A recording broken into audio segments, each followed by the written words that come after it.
¿Cómo están? Muy buenas tardes, les damos la bienvenida a una nueva emisión de la UNAM Responde y bueno, como cada tarde estaremos hablando de algunos de los muchos temas de los que se ocupa nuestra Universidad Nacional Autónoma de México. Esta tarde en particular hablaremos de igualdad, de diversidad y de inclusión desde el punto de vista académico y educativo, un tema en verdad prioritario para nuestra universidad y para la sociedad.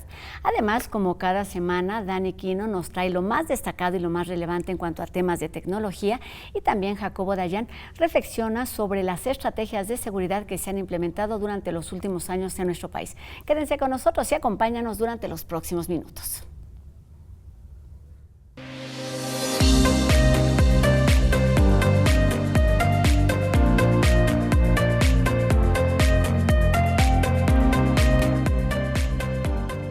La incorporación de la perspectiva de género en planes y programas de estudio en todos los campos de conocimiento y todos los niveles educativos de la UNAM es la razón por la que este miércoles 5 de junio, mes en que además se conmemora el orgullo LGBTIQA+, y también es el mes del orgullo Puma para nuestra universidad, pues nos ocupamos de un tema que es importante en el entorno académico, pero que por supuesto tiene un impacto en distintos ámbitos. Y para hablar de esta iniciativa universitaria, de su experiencia y del trabajo que han hecho durante los últimos años en torno a las asignaturas de género, saludamos a la maestra Mónica Quijano Velasco, quien es la titular de la Dirección de Educación para la Igualdad de la SIGU, que es la Coordinación para la Igualdad de Género de nuestra universidad. Mónica, ¿cómo estás? Hola, muy buenas tardes. Muy bien, Rosa, muchas gracias. Pues un gusto que estés aquí con nosotros para hablar de este que es un tema que habíamos perseguido, quizás no correctamente, durante varios meses, y es que tiene ya una experiencia no sé si larga, pero sí muy sólida en nuestra universidad.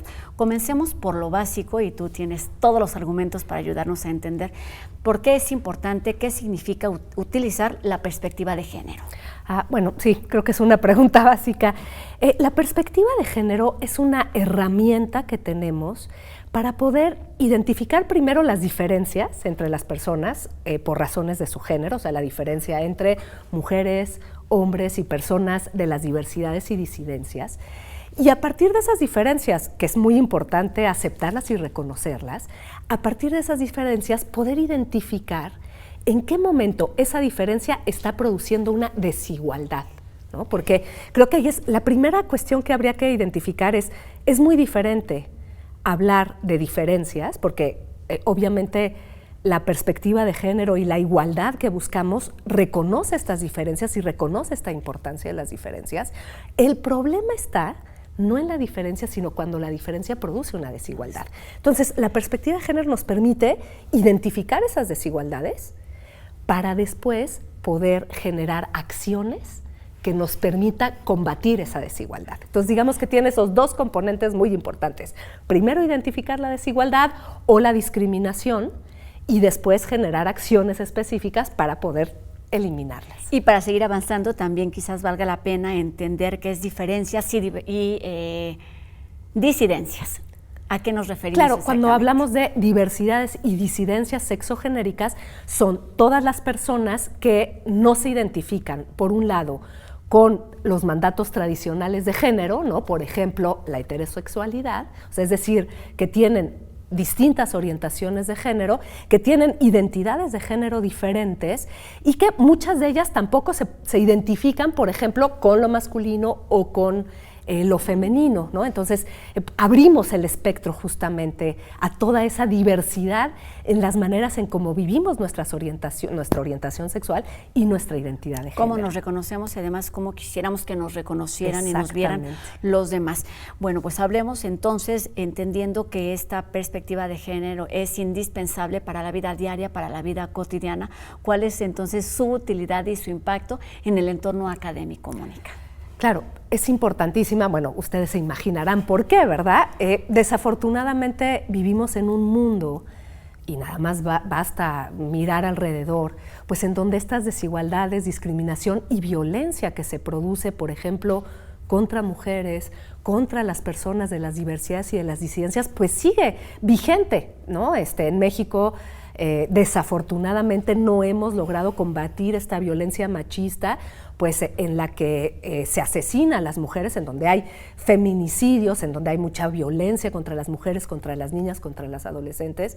Y pues por supuesto que la educación es un ámbito fundamental para poder prevenir estas violencias, porque lo que queremos en realidad es que estas desigualdades, esta discriminación, estas violencias no ocurran. Entonces tenemos que prevenirlas, y la educación yo creo que es la herramienta más importante que tenemos para poder prevenir y que dejen de ocurrir estas situaciones, ¿no? Y estamos hablando, te refieres en particular a la educación formal. Esto quiere decir que toda esta perspectiva y que estas formas de reconocernos tengan un sustento. ¿Cómo se hace? Pues a través de materias o de planes de estudio. Cuéntanos cuál ha sido como el camino que ha iniciado y que ha trazado la UNAM para avanzar en este sentido de la formalidad. Claro, eso es importantísimo, ¿no? Porque justamente la manera en que podemos ir incorporando la perspectiva de género en la educación, pero digamos de manera estructural y profunda, ¿no? Porque podemos dar talleres y cuestiones de sensibilización que son muy importantes, pero en realidad si queremos empezar a generar una cultura de la igualdad que pues lleva tiempo, pues tenemos que ir incorporando esta perspectiva de género en el currículo, lo que se conoce en el currículo, que tiene que ver con la educación formal, con incluir la perspectiva de género, es decir, que el género sea una categoría que nos permita analizar cómo, por ejemplo, pensando ya en la educación universitaria, que pues nos convoca toca un poquito el día de hoy, cómo, por ejemplo, la categoría de género pues ha producido también desigualdades, brechas, sesgos al interior de cada disciplina. Porque, pues claro, lo primero que tenemos que observar aquí, y eso pues se tiene que hacer cuando estamos impartiendo nuestras diferentes asignaturas en los distintos planes de estudio, porque esto pues toca tanto a las áreas científicas, como a las médicas, como a las humanidades, como a las ciencias sociales. Lo que tenemos que ir identificando es cómo históricamente pues nuestros saberes, nuestras disciplinas, el conocimiento se ha construido siempre a partir de lo que llamamos una mirada androcéntrica. Esta mirada androcéntrica, la palabra androcéntrica está compuesta por el vocablo andros, que viene del griego y que quiere decir hombre, y lo que quiere decir finalmente es que muchas de las maneras en cómo hemos organizado nuestra vida social, pues están dirigidas, vistas y pensadas para los hombres, pensando en los hombres como en el género masculino. Y eso lo que ha hecho es que se ha invisibilizado pues la presencia y el trabajo de las mujeres en muchas de las esferas de la vida pública, ¿no? Porque pues a las mujeres se les ha relegado, digamos, al espacio privado, a la familia, ¿no? Y en la educación ha sucedido lo mismo, ¿no? Durante muchísimo tiempo las universidades eran espacios de hombres para hombres, o sea, los profesores eran hombres y quienes tenían acceso a la universidad eran hombres. Las mujeres, de hecho, las primeras luchas feministas en la historia van a estar dirigidas a dos grandes áreas, digamos, de la vida social y pública. Por un lado, el derecho a la ciudadanía y por lo tanto a poder votar y ser votadas también, poder participar como representantes para que se les vote. Y el otro era el acceso a la educación profesional. Porque sí, las mujeres tenían acceso a la educación, pero en general pues era una educación más dirigida a formar amas de casa, ¿no? Que pudieran pues realmente llevar a cabo la vida familiar, pues les daban un poco de arte y de piano y todo para que pudieran amenizar las veladas en la burguesía, ¿verdad? Pero en realidad no tenían acceso a las profesiones. Claro. Entonces, esa fue una de las primeras luchas de las mujeres. Y eso va a ser muy importante porque en el momento en que las mujeres acceden a los espacios de la educación y, por ejemplo, en los espacios universitarios, que en realidad va a ser hacia fines del siglo XIX y, por ejemplo, en México ya en el siglo XX, pues es cuando empezamos a observar, gracias a esta mirada de las mujeres, de decir, oigan, pero ¿aquí dónde estamos? No tenemos modelos, no hay representación, no hemos estado en estos espacios y entonces las mujeres universitarias van a ser las que van a empezar a impulsar justamente y a poner en el centro de la discusión, decir, oigan, aquí estamos y tenemos que estar presentes en la formación de nuestros estudiantes. Podríamos hablar largo y tendido de esta lucha histórica en todos los ámbitos, en todos los ambientes. Bueno, para no ir más lejos, hasta hace muy pocos años se hablaba, digamos, de carreras para hombres y para mujeres, cosa que afortunadamente se ha ido desdibujando precisamente gracias a la participación constante y a otras muchas luchas. Pero, Mónica, quisiera, pues sí, encaminarnos a esta parte que tiene que ver con el trabajo que ha hecho nuestra universidad en el sentido de reconocer estas diferencias, estos vacíos, y entonces, ¿cómo proponer una materia de género que sea aceptada por hombres, por mujeres, pero también por miembros de la comunidad, de la diversidad, pero en todas las disciplinas y en todos los niveles? ¿Por dónde se empieza y cómo avanza? Esa es una muy buena pregunta. Yo creo que tienen que ver como dos elementos, ¿no? Por un lado, esto que platicábamos, o sea, cómo sobre todo las académicas universitarias, ya desde hace muchísimos años, yo diría por lo menos de manera formal desde la década de los 70s, ya empiezan a poner sobre la mesa la importancia de empezar a incluir en los planes y programas de estudio asignaturas. Muchas de ellas empezaron con asignaturas optativas a generar estos espacios de educación que son muy importantes, porque es en estos espacios educativos, a través de la docencia, como vamos transmitiendo el conocimiento y la necesidad de poder ir incorporando la perspectiva de género. Entonces, empezó por un lado por el impulso de las mujeres universitarias, de las académicas universitarias. A mí me parece muy importante reconocer esto, porque son ellas las que van a poner en la mesa esta importancia. Claro. Pienso, por quienes ejemplo, la viven, además. Exacto, pienso en la Facultad de Psicología, GAMU, ¿no? Que fue un grupo que se funda a fines de la década de los 70s, que va a ser el antecedente después, que va a permitir que se funde el Centro de Estudios sobre la Mujer, después el PUEG, después el CIEG, que son en nuestra universidad los centros de investigación que hacen investigaciones específicas en temáticas de género. Pienso, por ejemplo, en profesoras como Graciela Hierro, de la Facultad de Filosofía y Letras, que tuvo un seminario que duró 30 años de ética y género. Importantísimo, porque formó a muchas generaciones. Claro, lo mismo con esta perspectiva. Exacto, con esta perspectiva. Entonces, tenemos ese lado. Y por otro lado, que ya venía como este trabajo muy importante, por otro lado ya, en estos movimientos generalizados que sucedieron en México y en América Latina, que atravesaron las universidades, en donde muchas estudiantes pues empezaron a protestar por el tema de la violencia de género en los espacios educativos, en estos movimientos de estudiantes también pues un punto central era el tema de la educación para la prevención de la violencia. Y entonces aquí en la UNAM específicamente, el movimiento de mujeres organizadas que pues hicieron tomas en diferentes escuelas y facultades en el 2019, 2020, todavía hasta el 2021, en muchos de sus pliegos petitorios había la demanda de que se hiciera una asignatura obligatoria de género que tocara estos temas de prevención. Entonces, eso impulsó muchísimo la creación de asignaturas en la universidad. Yo diría que si ahora vemos en el panorama del currículo universitario, de los diferentes planes y programas de estudio, a raíz de estos movimientos estudiantiles, pues subió como en un 80% la creación de asignaturas obligatorias. Entonces realmente hubo un impulso importante. Yo siempre lo veo como una respuesta institucional muy, muy proactiva a las demandas de la comunidad, ¿no? Que creo que eso fue muy importante porque la universidad supo responder, entender la importancia que implicaba crear estas asignaturas y responder a esta demanda que venía de la comunidad.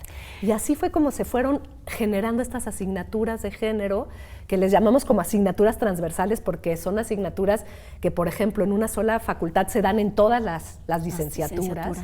Y que han sido pues unas experiencias muy, muy, muy importantes para la universidad. Ya no nos dará tiempo de hablar de Pintando el Currículo de Violeta, pero cuéntanos, sí, para aterrizar y para tenerlo como muy claro, qué tipo de materias, cómo se llaman, qué se enseña ahí, dónde se da. Sé que ya son en muchas escuelas, en facultades, en distintas licenciaturas, pero para que lo tengamos ahí muy claro y además sea pues nuestro punto de partida para un segundo encuentro, Mónica, claro, ¿sí te parece?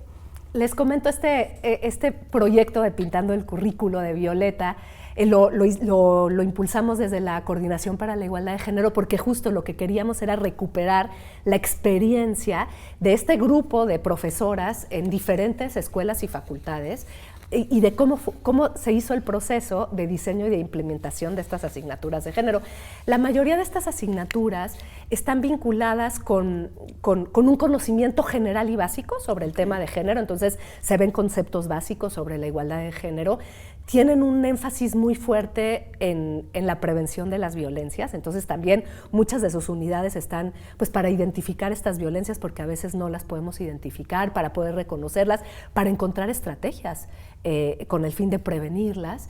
Y en otras, como por ejemplo en la Facultad de Filosofía y Letras, aparece un tercer elemento que consideramos muy importante, que es el tema de la ética del cuidado y de la ética comunitaria del cuidado, porque efectivamente la violencia de género no es un problema individual, es un problema estructural en la que tenemos que estar involucradas todas las personas, cada quien desde su lugar, las mujeres, los hombres, las personas de las diversidades, para poder realmente ir construyendo comunidades pues, que sean más igualitarias, que sean más incluyentes, que estén libres de violencia de género, porque eso es lo que queremos en nuestra universidad. Y estas asignaturas pues, justamente abonan en la construcción de una cultura de la igualdad de género. Nos queda menos de un minutito para terminar y quisiera preguntarte, y tiene que ver ya con lo que nos mencionabas, es ¿para qué sirve tener asignaturas en una universidad como la nuestra, de este tipo, dedicadas o pensadas desde la perspectiva de género? Pues yo creo que fundamentalmente porque nos tenemos que preguntar qué tipo de ciudadanos, ciudadanas y profesionistas queremos formar en la universidad. Por supuesto que queremos formar, y lo hacemos, personas que tengan una excelencia académica en sus disciplinas, pero también queremos formar a personas con una ética intachable y que promuevan la importancia de la igualdad de género y que en sus propias profesiones la practiquen, porque así es como vamos a transformar el mundo. Claro. Si no, ¿cómo? Exacto, es paso a pasito y estamos hablando ya no solo de universitarios o de individuos, sino de sociedades y de comunidades que tengan o que tengamos esta visión, y esto no se logra de la noche a la mañana y hay mucho que hacer. Mónica, tendremos que buscarte en una segunda ocasión para que nos hables un poquito más acerca del trabajo que realizan y de cómo es que se van dando estas luchas o estas batallas en el día con el objetivo de crear esto, sociedades más justas. Muchísimas gracias por estos minutos, maestra Mónica Quijano, titular de la Dirección de Educación para la Igualdad de la SIGU de nuestra universidad. Muchísimas gracias. Gracias Mónica. Y bueno, tenemos mucho más que hablar sobre este tema, pero también tenemos más información porque bueno, se acerca el verano y el Seminario Universitario de Estudios sobre Desplazamiento Interno, Migración, Exilio y Repatriación, el SUDIMER, se adelanta con algunos cursos para ayudarnos a entender otras situaciones que tienen pues sí características propias de la vida cotidiana, pero que se han representado o se han presentado de forma histórica. El curso Metodologías Cualitativas para estudiar procesos de migraciones y movilidades se llevará a cabo del 17 al 21 de junio, esto en forma presencial, mientras que a distancia ofrece el curso Temas de Coyuntura, Movilidades, Desigualdades y Desplazamientos Forzados. Esto sucederá del 24 al 28 de junio y bueno, aunque ya quedan pocos lugares, todavía pueden inscribirse para aprender sobre estos temas que requieren sí una sensibilidad, pero también estar informados. Consulten todos los detalles tanto en el sitio como en las redes del SUDIMER. Las capacidades humanas, las disciplinas científicas y el desarrollo de tecnología son indispensables para viajar a la Luna, llegar a Marte o bien realizar viajes interplanetarios. De esto y más nos platica hoy Dani Quino en No Memes.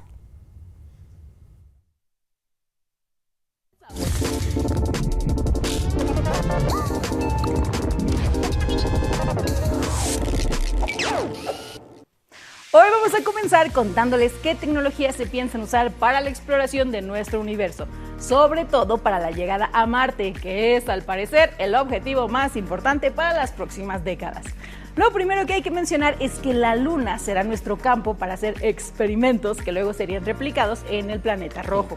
Al respecto, Andrés Martínez, ejecutivo del Programa de Operaciones Independientes de la Tierra en la NASA, afirmó recientemente que la Luna se usará como plataforma de pruebas, tanto para establecer campamentos en los que vive el ser humano, como para experimentar con la tecnología, que incluye aspectos tan importantes como la robótica, la comunicación y la navegación.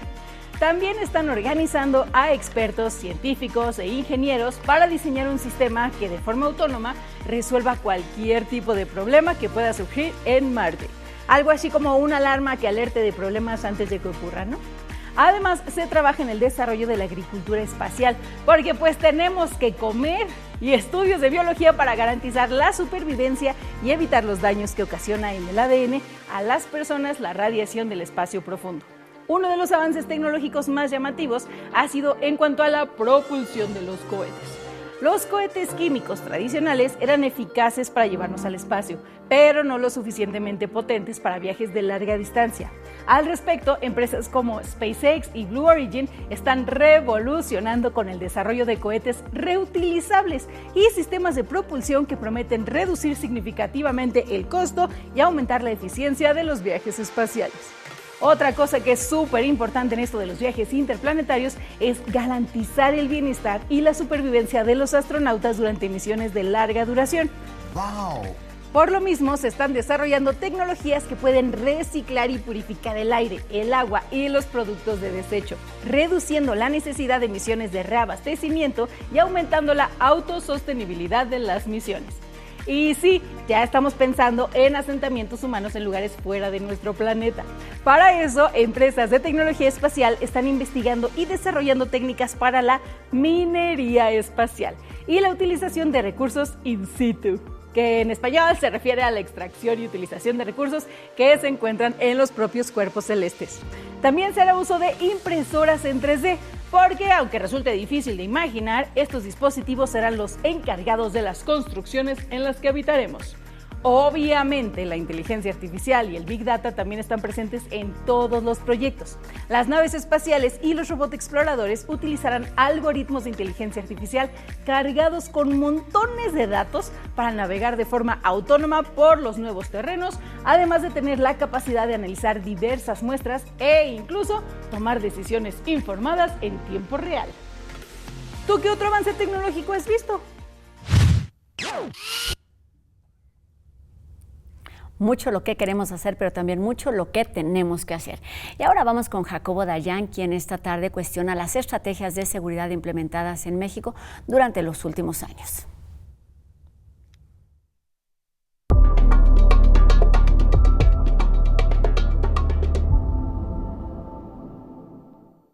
¿Qué tal? La organización internacional Crisis Group publicó recientemente un informe sobre México, intitulado El laberinto de los generales, crimen y militares en México. Este informe estaba sustentado en decenas de entrevistas con agentes de seguridad, sobre todo militares de alto rango y marinos de alto rango, así como operadores en terreno y miembros del crimen organizado. Este informe nos viene a relatar lo que se sabía de manera fragmentada, es decir, que la estrategia de seguridad es dejar a los criminales controlar el territorio y pedirles que se hagan cargo de los asesinatos, es decir, que toda persona asesinada por el crimen organizado sea desaparecida, enterrada y desaparecida para así no elevar los índices de homicidios. Es decir, la estrategia está sustentada en no confrontaciones o evitar confrontaciones por parte de los agentes del Estado y permitirle a los grupos criminales controlar el territorio para así intentar reducir homicidios, que no ha ocurrido, pero que se hagan cargo de ellos para reducir esta cifra. También el informe, a partir de estos testimonios, relata cómo el Estado mexicano ha entregado el territorio al crimen organizado, permitiéndoles operar, pidiéndoles, repito, una reducción de violencia que de no darse se hagan cargo de los homicidios. También el informe habla de cómo en algunas ocasiones agentes del Estado en colusión con grupos criminales enfrentan a otras bandas criminales. Es decir, el Estado es un agente más en la violencia que se vive en nuestro país y en el control de mercados lícitos e ilícitos. Evidentemente, esta es una estrategia que intenta atajar las cifras, pero no garantiza seguridad. Ahora que pasan las elecciones, es necesario, es urgente una revisión del modelo de seguridad sustentado no en militares, sino en Estado de Derecho y justicia. Este informe de Crisis Group pone el dedo en la llaga y echa luz a una estrategia fallida ya por 3 sexenios en materia de seguridad. Muchas gracias.